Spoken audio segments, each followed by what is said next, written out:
পিঠা খাবো এখন আজকে। পিঠা খাবো বলো। পিঠা খাবো, পিঠা খাবো, পিঠা খাবো।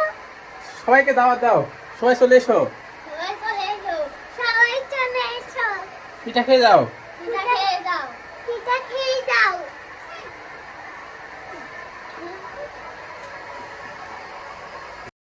বন্ধুরা দেখতে পাচ্ছেন শীত মানেই নতুন পিঠা আগমন। যেহেতু শীতের শুরুতে পিঠা না হলে চলেই না। এই যে দেখতে পাচ্ছেন আর আম্মু অনেক ধরনের পিঠা তৈরি করে। মূলত আজকে শুরু হলো পুলসি পিঠা তৈরি করা। পুলসি পিঠা দেখতে পাচ্ছেন বন্ধুরা, 4 ধরনের পিঠা এখানে তৈরি করতেছে আম্মু। আমি অফিস থেকে এসে দেখি যে পিঠার তৈরি করতেছে, তো লোভ সামলাতেই পারলাম না। আর দেখলাম যে এত সুন্দর পিঠা তৈরি করতেছে আম্মু, ভিডিও না করলে তো হবে না, সবাইকে দেখাতে হবে এবং সবাইকে দাওয়াত দিতে হবে। তাই চলে আসলাম, লোভ সামলাতে পারলাম না। দেখুন কি সুন্দর কালার, একদম ফাটাফাটি কালার। আর পিঠাতে, প্রতিটা পিঠাতে দেখুন ধনেপাতা দেওয়া হয়েছে। 4 ধরনের পুলসি পিঠা তৈরি হচ্ছে।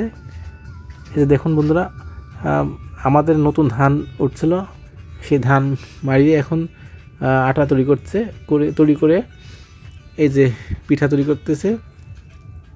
এখানে মূলত 4 ধরনের পিঠা রয়েছে, যেমন আমি দেখাচ্ছি। একটা আছে সবজি, ওকে, সবজি দিয়ে পুলসি পিঠা। আর এছাড়াও আছে একটা, দেখুন এই যে এটা ডাউল দিয়ে তৈরি করা।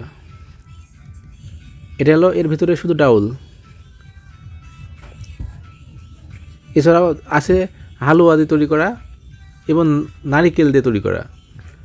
মোট 4 ধরনের পুলসি পিঠা তৈরি হচ্ছে। দেখুন বন্ধুরা, আসলে যে ভাবটা আসছে, মানে মন কেড়ে নিচ্ছে, এত সুন্দর গন্ধ আসছে। এই যে এটা হলো হালুয়া দিয়ে তৈরি করা, অসাধারণ। আমার কাছে এটা জোশ লাগে বন্ধুরা। আপনাদের কাছে কোনটা ভালো লাগে, সবজি দিয়ে তৈরি করা, নাকি ডাউল দিয়ে তৈরি করা, নাকি হালুয়া দিয়ে তৈরি করাটা ভালো লাগে?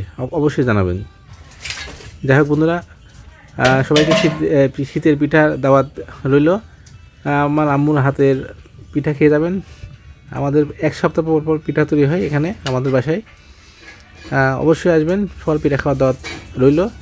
আর পুরো ভিডিওটা দেখতে থাকুন। অসাধারণ আমার আম্মু পিঠা তৈরি করে।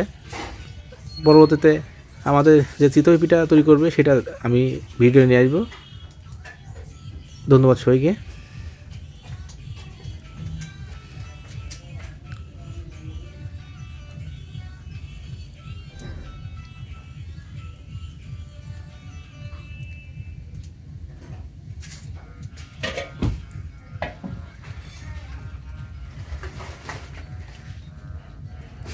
এই দেখতে পাচ্ছেন বন্ধুরা, সব ফকিররা